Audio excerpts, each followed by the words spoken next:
Well, I run the Hub Angels. We're an angel group here in Boston, one of several. We're a little bit different from the others in that we're structured like a micro venture capital fund, if you will. We've been around since 2000. We've just launched our fourth fund. Overall, we've made 26 investments, all of them in Massachusetts, but for one. About a third of those investments have been in the life sciences. My business partner in Hub, Charlie Cameron, also comes from a life science background, so we're very comfortable looking at life science companies, albeit those that are in a very particular niche. That is, they don't have a lot of capital requirement to them. Our investment process starts with generating deal flow, and we do that through a variety of sources. Our group meets every other month, and we'll look at perhaps 20 or 30 companies in advance of each of those meetings, but we'll only present 3, maybe 4 of the companies in each of those meetings. So we go through a lot of screening, a lot of pre-diligence is what I call it, in looking at companies. And we look at the team, we look at the technology, we look at the market, all of the standard things that you'd consider for a market opportunity. And we winnow that list of 25 or 30 companies to 3 or 4.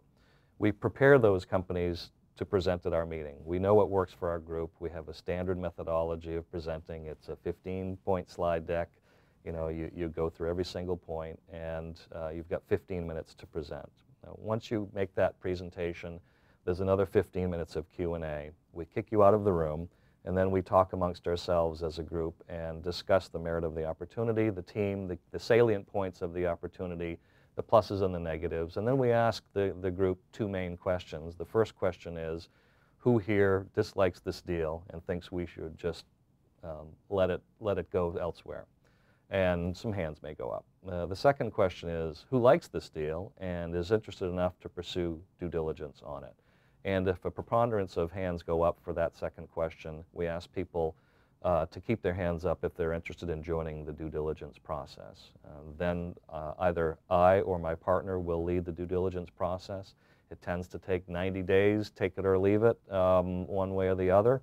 In terms of timing, after the first month of due diligence, we have a kind of a no-go, let's continue due diligence point so that we don't drag on the due diligence process and use up the time of the entrepreneur when they could be using their time better spent elsewhere with other funding sources. If everything goes extremely well over the course of that due diligence process, at the end of it we'll start to discuss the commitment we'd like to make and the terms we'd like to see. And if there's more capital required than we have available from our fund, we typically put in at least $350 from our fund, and we invite our members to co-invest. So think on average somewhere shy of $500K. If it's $1 million or a $2 million round, we've got to syndicate that to other groups. And so we'll help syndicate that deal. We'll share our due diligence.